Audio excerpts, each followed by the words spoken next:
Hi అండి. రథసప్తమి రోజు మనం చిక్కుడుకాయలతో రథం అయితే తయారు చేసుకుంటాం కదా, దేవుడి దగ్గర పెట్టుకుంటాం కదా. ఆ రథం అయితే తయారు చేసి చూపిస్తున్నాను. ముందుగా సాంబ్రాణి కడ్డీని పైన ముందు తీసేసి అలా చిన్న చిన్న పుల్లలుగా కట్ చేసుకోవాలి.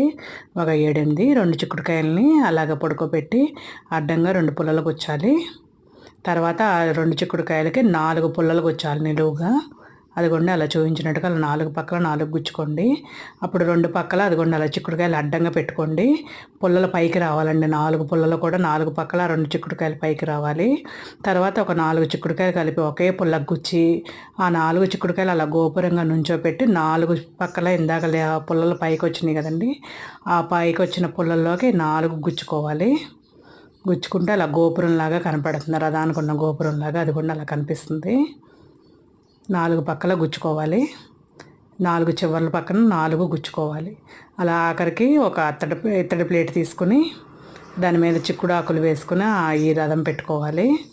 పసుపు కుంకుమ పువ్వులతో అలంకరించుకొని దేవుడి దగ్గర పెట్టుకోవటమే. మీరు కూడా ట్రై చేయండి.